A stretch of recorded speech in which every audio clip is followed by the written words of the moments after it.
on to some tweets. Oh, okay, so we're starting. I've been seeing so much shit from, from this recently. I'm sorry, we have to start with this. So, Libertarian Party of New Hampshire says Nina Turner, or no, sorry, it goes back further than that. This is like 4 tweets in one. Nina Turner says insulin should be free, medicine should be free. You know, kind of like it is in Canada. Well, insulin's not free in Canada, but like medical care, go to the hospital, that's free in Canada. And insulin is super cheap compared to the States. And then the Libertarian Party of New Hampshire says Nina Turner, picking crops should be free, which is just slavery. A fucking racist thing to say. Yeah, it's to literally a black just person. saying we should go back to slavery. Yeah, so Nina Turner says this is racist and anti-black, period. There's no way advocating for free... There's in no way is advocating for free insulin comparable to chattel slavery, shameful and uneducated. Accurate statement. Then the Arizona Libertarian Party retweeted that saying, removing all possible implications of race, you absolutely have been arguing that you're entitled to the labor of others and its products for free. That's called slavery. You support slavery. No, that's called paying for it collectively. Taxes. That's called paying for their labor through collective collection of taxes. That is not slavery. When we say we want free access to roads, free education for our kids, things that we already have right now, we technically don't get those for free. We pay taxes, and then that funds those things. Well, this is the thing. We just want more things to be on that docket. I do wish people would stop using the word free to describe these things, because it does need to be paid for. But and the libertarians take advantage of that to say that, like, oh, well, you think it should be free? Well, someone's got to pay for it. And they use that to be like, well, it's shifting like, oh, why should I pay for your medical care? Like, I don't know, because you're a decent fucking human being. I guess you're not a decent fucking human being. Sucks to be you. The scenario that I've painted before in this argument is you have a 9-year-old girl who's got a skin cancer that is treatable, and the parents can't afford the treatment, but in a world it's funny because you're setting this up, in my Canadian brain I just immediately default to like, well, yeah, no, she doesn't have to pay for it, she can just go get treated. I'm like, oh wait, that's your point, isn't it? Yeah, that's my point. My point is, when somebody is saying like, why should I be able to afford to pay for your thing, they're usually envisioning, right, some obese person who needs their insulin, and they're talking to that person because it's a contemptual person in their brain. Yeah, they deserve it too. They deserve medical care as well. Right, but what I'm saying sorry, is, but like your weight is not a moral failing. They put the image of a person that they think they can hold contempt over in their brain. Slackback says build that fence. So, God damn it. So what you do instead is you paint them somebody who they cannot. They do not have a moral standing, even in their own viewpoint, with. So well, their parents should work harder to pay for their treatment. Right. This is now an orphan.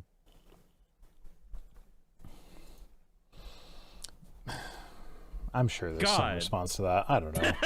I can't put myself in their mindset for, like, I used to be a libertarian, and I can't think of what the libertarian answer to that would be. I can. There was one libertarian dude who got really mad at my channel and tried to call me a pedophile and shit on his channel because, of course, I think I saw that. Too. So that dude, I found out that there's a clip from that guy. It's Eric July. There's a clip from him that I didn't recognize him from when he started doing shit on my channel, and I wish that I had known when I was doing content on him, where somebody pointed out that, like, hey, you hate taxes, but taxes pay for roads, and he just went on a fucking screaming rant. I don't care about your damn roads! Like, do you not? Where the fuck are you going to drive? Yeah. You want to go to the grocery store? Okay, cool. You can do it on dirt. I've never understood, like, the whole idea would be like you're paying, like, you would pay a monthly bill or something for road access to whatever company owns the roads, or like you pay a toll every time you turn a corner because a different company owns the roads because they got competition. If you're homeless with a bicycle, I guess fuck you. I don't know. Like, I don't know what the libertarian solution of roads is. Like, I know they have ideas, but like, I don't know what they like. There's nothing feasible. They don't have to have ideas, though. Don't you understand? The market will provide. Taxation is theft. Anyway, Libertarian Party of New Hampshire said, people have a right to free insulin. People have a right to free cotton. Same energy. No, it's fucking not, because you know what? Really not. Cotton is not a life-saving medication. Cotton is a thing that you make shirts out of, and you can actually live without cotton. I mean, it's effectively a luxury item. If you want to get down to brass tacks, insulin is not a luxury item. Cotton is considered a choice. Yeah, I mean, like, I don't buy things specifically because of their cotton content. I actually have a huge sensory thing with cotton, so like cotton blends I can deal with, but like cotton balls, I can't even touch them. Like those things, like touching a cotton ball for me is the same. It creates the same feeling that you get when you hear fingernails on a blackboard. Gotta know what I'm doing on April 1st. No. That's not cool, Suris. That's crossing a line. But is it your property line? It might be. I guess we'll find out. Yeah, and I actually found out that I have that same sensory issue applies to the foam mattresses that 2 of the 5 children that live in my house sometimes sleep on. So there have been instances where I've like had to change the bed sheets, and it's like it takes me extra time because I have to like take breaks because it's like, oh no, I can't do it. I don't know why. I don't know why. It's a stupid thing. Clearly this is not a common thing that everybody has. Otherwise they wouldn't make stuff out of that material. I forget what I know. There are some things that I have that texture issue with. Mostly it's when like if my fingernails brush something that that I'm just not expecting them to. It's one of the reasons I keep my nails clipped, so that this never happens. But if they brush something, I get just that spine tingly feeling, and like I need to touch a different surface to reset my brain. Yeah. No, I on more than one occasion, like, you know, sometimes you open a pill bottle and there's like a little cotton ball on top. Yep. So on more than one occasion, I've like opened the pill bottle and been like to one of my children, like, hey, can you get that cotton ball out so I can get my medicine? It's because you have smaller fingers, not because Dad's genes are weak and he's not going to survive. Oh no, I just straight up tell them I don't like the feeling of pure cotton, so you can do that. And then they all laugh at me, and they do it for me. So it's like, whatever. You can laugh at your dad. It's fine. Anyway, Cat Turd. I never understood why anyone took this guy seriously. But anyway, he used to have Elon's dick all the way down his throat. But then Elon decided that some people were going to get payouts and other people wouldn't from Twitter Blue. And Cat Turd was one that did not get a payout. And he said, and after that, like shortly after that, he decided he didn't like Elon so much anymore. So he started tweeting about how new Twitter is starting to look a lot like old Twitter. There's a few people at Twitter headquarters choosing who are the haves and have-nots, aka which right-wing grifters get paid and which ones do not. I mean, why would you think anything different would happen? I didn't. It was pretty much universally agreed by people who weren't right-wing grifters that Elon's purchase of Twitter would cause it to go downhill really fast. And seeing as how Twitter is a business that has never once had a profitable year in its entire existence, I feel like the people who are running Twitter were perfectly happy to have a crazy guy offer them $44 billion for it. Yep. It was like, yeah, we'll take that money and run from our super not profitable business. I mean, that's one of the reasons why they took him to court, and they were just like, no, you've got to pay it now. Fusel says Cat Turd is a literally shittier version of Suris. I'm not sure how I feel about that comment. I don't know how to feel about that comment at all. Huh.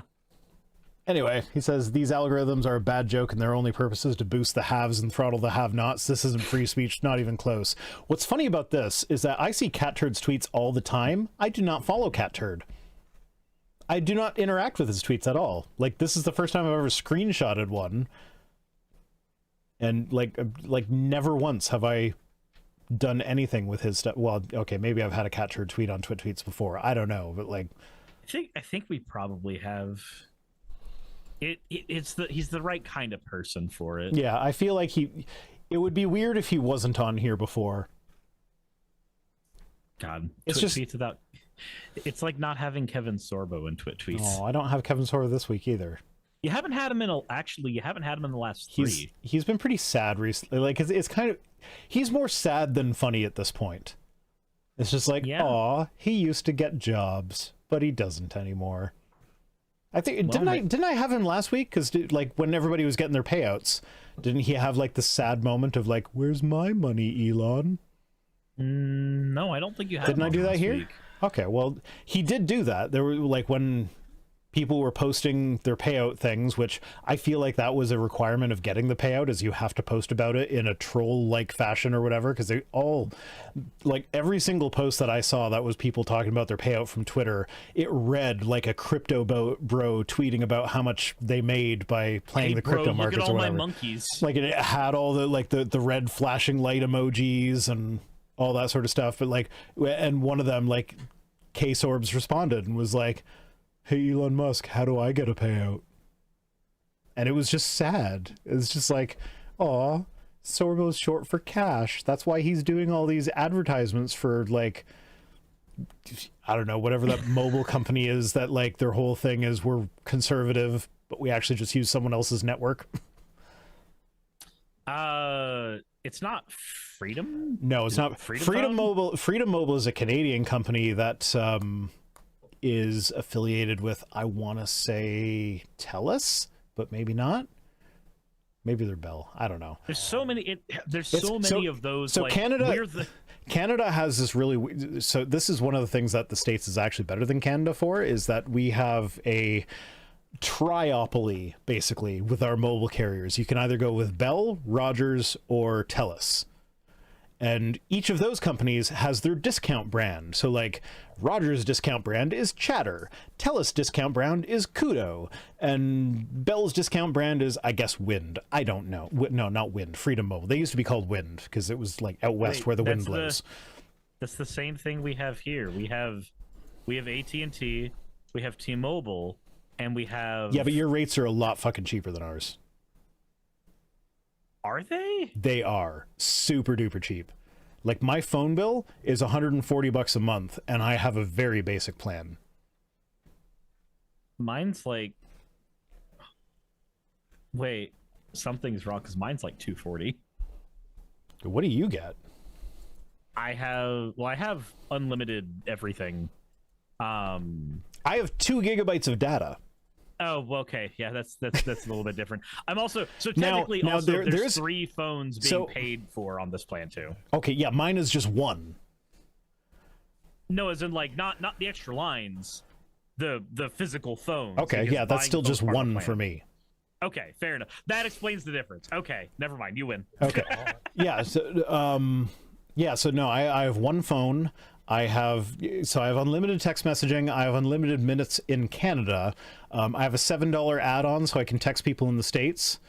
And I get 2 gigabytes of data. Now there is a Canadian law where you can't completely shut off someone's data when they've run out of their monthly allotment. So what happens is you get 2 gigabytes of data at full speed, 5G, and then after that you go down to LTE speeds, which is shit. And you can't watch a video on LTE, but you can still, like, you know, if you're in an emergency situation, you can send someone your location. I could have sworn, maybe it was just because we didn't know anything better, but I could have sworn that 2G and LTE were better when they were the mainstream that everybody used. But again, I think that might just be because we didn't have anything better at the time. I was going to say porn. Why was I going to say porn? What are you talking about? I can't even watch porn videos. Yeah, same porn thing. videos. Same thing. 6 of one, half a dozen of the other. Okay. Anyway, okay, so this is the Marjorie Taylor Greene thing. I censored this one. So my thing is, like, so you remember back when there was the leak of Hunter Biden's laptop to Twitter, and it was like, most of it, like, it was a big old nothing burger. Like, yeah, he is a person that needs help. And like, yes, there was some criminal stuff on there, but it's not like the conspiratorial criminal stuff that the Republicans are accusing him of. It's like he bought drugs, sort of thing. There was also a bunch of naked pictures of him on it. Marjorie Taylor Greene brought his naked pictures into Congress. So like, I photoshopped in rhinos having sex with the photographer facing the other way, because I thought that was funny, because that's often used as like that's a meme template where like you'll have the photographer is like Republicans focusing on Hunter Biden and the rhinos fucking in the background is like actual Trump crimes. Yeah. So I thought that was an appropriate thing to Photoshop in, but like I didn't want to contribute to the fact, because like that Twitter link that everybody was complaining got taken down because like, oh, it's a conspiracy to suppress the fact that Hunter has been committing crimes. Like, no, you know why it got taken down? Because it was posting naked pictures of someone without that person's consent. That's a huge issue. So I didn't want to partake in that, so I took the naked person who didn't consent to have his picture spread all over the internet out of this picture. But that is where you see mating rhinos, that was a picture of Hunter Biden getting a blowjob that Marjorie Taylor Greene brought into Congress. So there was a meme that was shared in a couple of group chats that I'm in, and it was just like a Republican Wojak going, "Oh my God, dude, did you see the Hunter Biden leak, dude? His cock is so huge, dude. Joe Biden is finished." I was like, wait, what? That's basically what's happening. Yeah, I don't know, man. Like this, I don't even care about the fucking Hunter Biden laptop thing. Like, why is this even a thing still? Because just like with Hillary's emails, it's the box from Pulp Fiction. Yeah, but, Nobody. Okay. Did Hunter Biden get a government position because daddy appointed him even though he didn't have any qualifications? You know, like every single one of Trump's kids and their spouses got? Again, it's the fucking Pulp Fiction box. The most interesting thing about it for them is that they can make up whatever they want to be in it, because nobody knows what's in it. What's in Hillary's emails? Nah. Nobody who complains about Hillary's emails fucking knows what's in Hillary's emails. Nobody who complains about Hunter Biden's laptop knows what's in the goddamn laptop. And everybody who cares about what's in the box in Pulp Fiction doesn't know what's in the fucking box, because I guarantee you the screenwriters don't remember what's in the fucking box at this point. Did the screenwriters even know to begin with? I don't think they did. I think that was the whole point. Yeah, of the no, box. that was like the best use of a MacGuffin in movie history. It's just like nobody knows what's in the goddamn box. You know, I've never actually seen Pulp Fiction. Really? Yeah, really. I know that's one of those things that I should probably correct. It's just like really I've never movie. seen any of the Terminator movies. So funny story. I saw the first Terminator movie like 10 years ago, and I saw the second Terminator movie last week. I still have not. I've seen. Apparently, Terminator 2 is way better than the first one. Terminator 1 sucks. I'm just going to go ahead and say it right now. Terminator 1 is it is the epitome of a slasher film where there's just one protagonist instead of like a group of victims. That's what that movie is functionally. It is just a slasher film with an interesting premise behind the villain. And then Terminator 2 is actually a compelling film. Okay, maybe I'll give them a watch at some point. I don't know. I've got to get my partner to watch Plan 9 from Outer Space first. Haven't seen that either. I got a lot of stuff I got to catch up on. Oh my god. Have you not seen it? Are you aware of it at least? No, I'm not. Okay, so it is pretty much universally agreed upon to be the worst movie ever made. So it's got, do you know who Bela Lugosi is? No. Okay, so Bela Lugosi is like, you know, the image of like Dracula sneaking up on his victims with the cape over his face? Oh, yeah. Yeah. Bela Lugosi was the first guy to do that. He was a horror movie icon in like the 1940s and 50s. And like he was iconic. He was a huge name actor back then. When he died, Ed Wood had some unused footage of Bela Lugosi. And so he decided he was going to make a movie, and he would wrangle some big names into it by saying that it was Bela Lugosi's final movie by using this unused footage. So he used the unused footage, and but to fill in like extra plot details or whatever, he had his wife's chiropractor come in to like play Bela Lugosi for footage that he didn't have of him. And so the guy would like walk around in the same costume that Bela Lugosi was wearing, but like with the cape over his face so that you couldn't see him, except he was like 2 feet taller than Bela Lugosi. So you could tell that it wasn't him. And like, if they didn't have a narrator like ramming it down your throat that this is the same guy, you would have never even known that it was the same guy. Jeez. And like it's a black and white film. Ed Wood, like he had there were aliens in it, and he did the 1950s thing of you paint their skin green because they're aliens, except it's black and white, so you can't actually see that their skin is painted green. And he hired the makeup guy from what's it called, the 10 Commandments. The guy who did the makeup for the 10 Commandments also did the makeup for Plan 9 from Outer Space, and he had all these great like prosthetics and things that he was going to do for the aliens, but Ed Wood was like, nah, just paint them green. And so the makeup guy did that. He just painted them green, and then he demanded that his name be removed from the movie.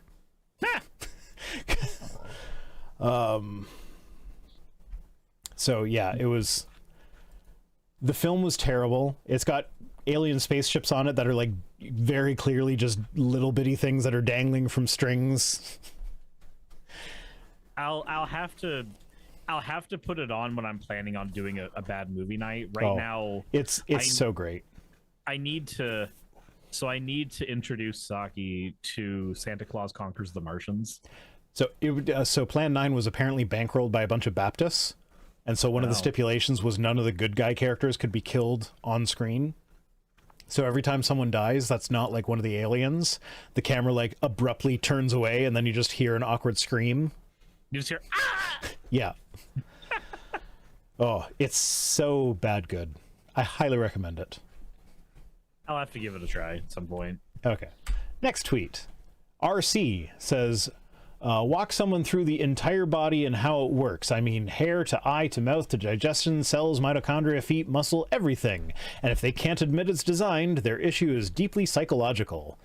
So I guess the vast majority of the people who understand the entire body and how it works more thoroughly than anyone else on the planet are just deeply psychologically committed to it not being designed because they all believe in evolution. Because in the terms of even discounting just how many of them believe in, you know, the very well established facts of evolution, the field of biology is filled with fucking atheists. Hellbound Hillbilly says it's Night of the Lepus levels in quality. I love light. Have you seen Night of the Lepus? I have not. I haven't seen the actual movie, but you can watch the trailer on YouTube, and it's like they tried to make giant rabbits into the bad guy of the movie, but like they're just adorable. Like they got like real rabbits that they filmed like jumping over miniatures and stuff, so it's just like rabbits being adorable with scary music behind it. and then it cuts to someone like, ah!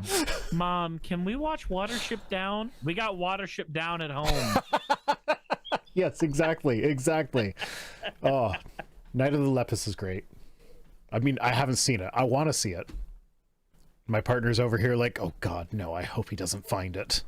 Because I keep making her watch bad movies. And I mean... sometimes she's down with it, but Baptist at Our Barbecue was not one that she was happy about.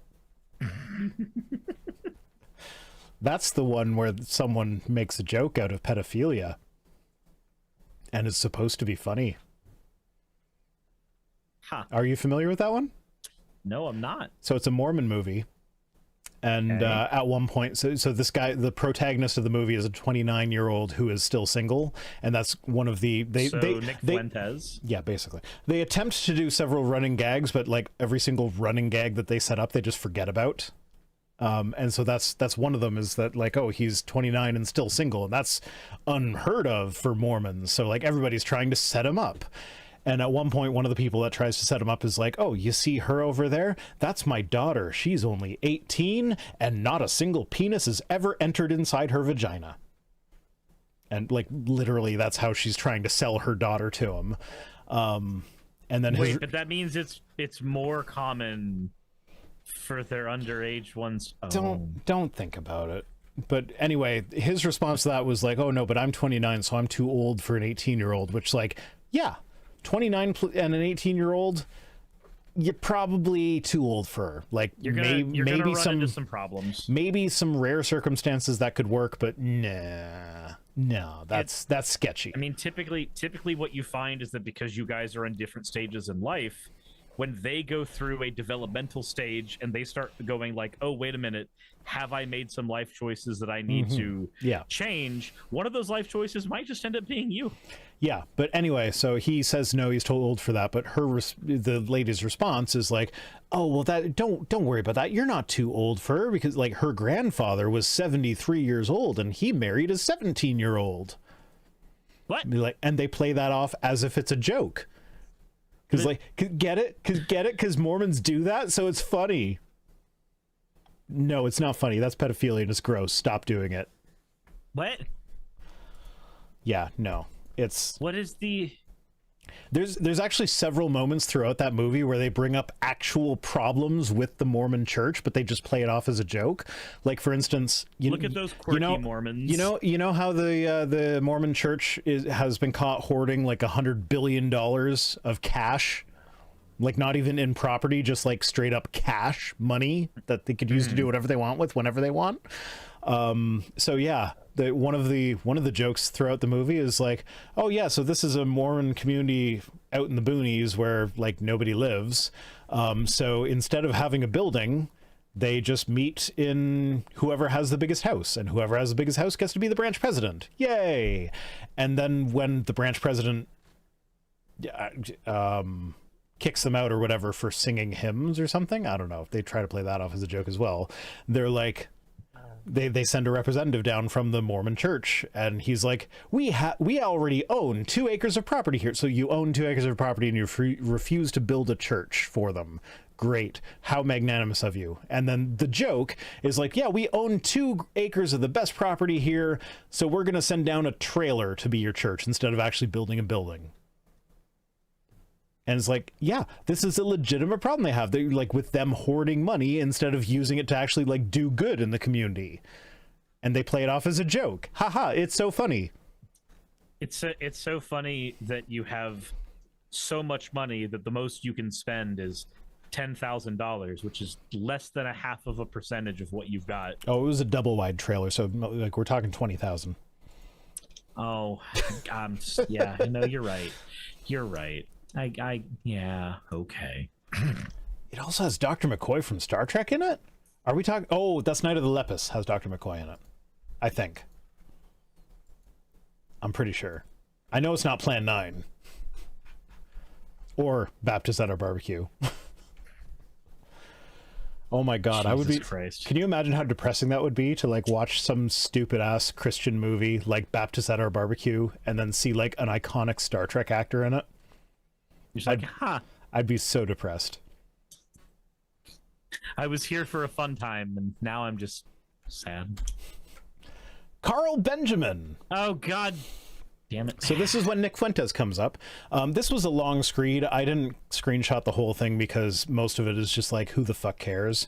But he says, I find the contempt and hatred of men like Andrew Tate and Nick Fuentes rather misplaced. They are products of their time, and it seems unfair to expect them to be anything other than what they are. We are in the downward spiral of a lunar era. Feminine principles dominate every aspect of life. These are the kinds of men that these principles create. This is just bad times make strong men. Strong men make good time. This is just that shit. Yeah, it's that shit again. But like, what the fuck is the lunar era? We're in the downward spiral of a lunar era? I wonder... Oh, my partner just said lunar is feminine. I don't think that's what he meant. I think he's referring to like how masculine the pursuit of getting to the moon was, and we're in the downward spiral of that. I think it's... But... I'm just gonna do Occam's razor. I think he meant loony. I think he mistyped Loony. I don't think so, because he used lunar in part that I didn't include. Well, with having no extra context, I would assume that. But if he uses it twice, then it's probably deliberate. Sun equals male, moon equals female in Romance languages. Hey, makes sense, I guess. It's a weird way of describing that. This guy took his entire grift bitching about Anita Sarkeesian and made it his entire personality. Yep. But anyway, that's the first part of his screed. He ends with, I cut out the middle, and the middle is just him describing that Nick Fuentes and Andrew Tate, like describing his problems with them. Notably, his problems were not the like the open Nazism or anything from like Nick Fuentes or whatever.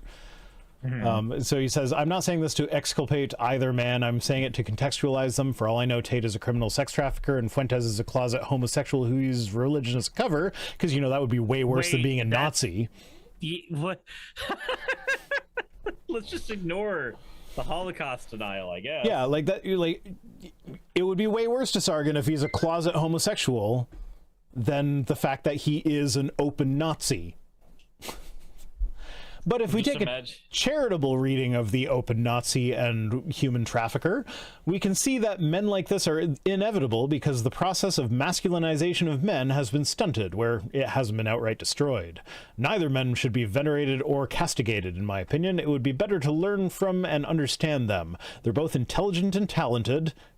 Citation needed. It may be possible to improve them. Ire should be reserved for civilization that made them possible. Wait, so instead of holding them accountable for their own words and actions. So first off, like, his whole thing is that, like, oh, we're in a feminized culture, and that, like, there's been a void of real masculinity, which is what made Andrew Tate possible, and then Nick Fuentes was feminized by our feminized society, and he's angry about that, and that's why he became what he is. That's his whole thing here. So it's like, but like, no, Andrew Tate is the epitome of toxic masculinity that Sargon here what's it called? Advocates for. Advocates is the word I was looking for.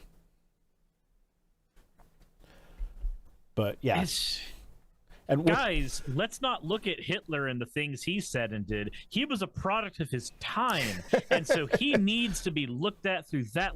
Guys, Andrew Jackson wasn't one of the worst United States presidents. He was a product of his time. We need to learn from him and venerate him. Oh my God! No. He's saying they shouldn't be venerated. They shouldn't be venerated or castigated. But this is him literally basically going, observe them and leave them alone. Yeah, no. Sargon is an idiot who has a patina of intellectualism about him. Like, he knows words like exculpate, so he must be smart. Anyway, so the next thing from Sargon, he says, I had a lot of leftists complain about my Tate and Fuentes take. They, of course, screamed that the pair were misogynist Nazis, but for once, I wasn't the one being called a misogynist Nazi. Instead, I was appealed to as being a reasonable centrist. Interesting how the dialectic works.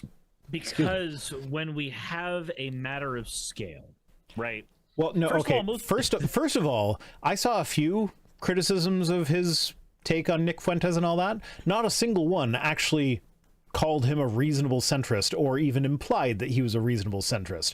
It was just like, oh, hey, look, you know that guy that we've been calling a Nazi forever that, you know, says that he's not a Nazi? Here he is saying that the worst part of an open Nazi is not the fact that he's a Nazi. That's more evidence that Carl Benjamin is a Nazi. That was the angle that I saw the criticism coming from. And then he takes that and is like, they didn't outright call me a Nazi that time. They were more focused on the other people being Nazis. So they must have been calling me the reasonable centrist, because those are the only options here. It's like, if they're not calling me the Nazi, then by implication, I must be the reasonable centrist, even though the thing that they were implying about me by not complaining that they were Nazis in my post complaining about them is that I'm a Nazi. But if you're the 10th person who's not a Nazi sitting at a table of 9 Nazis, there are 10 Nazis at the table. That's guilt by association, Suris. That is a bad thing that should be avoided. So, I agree with you in most circumstances, but not when it comes to fucking Nazis. But not when it comes to a group of people who have a track record of genocide. Yeah. There's because the thing is, guilt by association is a fallacy. It only works if I'm saying you are necessarily this. But if I'm saying you are partly responsible for their actions because of your inaction, that's not guilt by association. That's just a goddamn fact. Yeah. Well, that's the thing. Like, guilt by association does, like, in a lot of cases, is not really relevant. Like, I have had people on my channel that I would not want to be associated with anymore. So if you go back and you say, oh, well, he had this person on his channel, so he clearly holds the same views as that person. No, that's guilt by association. That's not really relevant. Like, I don't agree with those views, and I no longer have that person on my channel anymore because I don't agree with that anymore, and I wasn't aware of those views at the time. If you know someone is a Nazi and you're still okay associating with them, then at that point, guilt by association ceases to be fallacious and becomes like, no, if you're comfortable associating with someone with values that are that heinous, then you can't have, like, you might not be as heinous as them, but you're not a good person. Enabling them. You're not a good person. This is also where you have to point out that the fallacy exists for a reason. Yes. Yeah, it's there for this exact reason. That's another good point. Yeah. Stephen Wolf, who says, may we someday treat atheists like we treat racists and misogynists. Now, Stephen Wolf is a self-professed Christian nationalist. He wrote a book promoting Christian nationalism. So, like, what I got out of this is that Stephen Wolf is finally willing to accept and love atheists for who they are. Because I don't think that's racists and misogynists. Because he loves racists and misogynists for who they are. I don't think that's what he's trying to say. I think he's trying to pretend that they are against racists and misogynists. But you don't become a Christian nationalist without a bit of racism and misogyny. You don't, like, that's just not a thing. If you peel away the layers of a nationalist, you will find a racist because they are nationalist for a reason.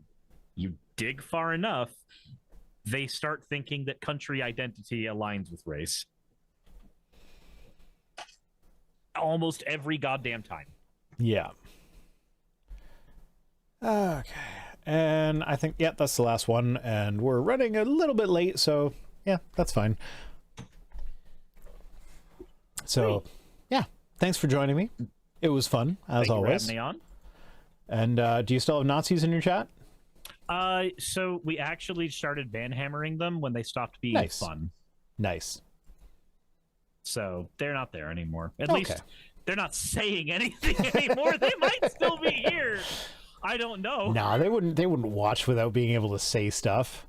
They might actually learn something. That's not allowed for them. Yeah, fair. Okay. There must have only been 12 of them, because I went from 150 viewers to 138. There must have been exactly 12 Nazis at the table.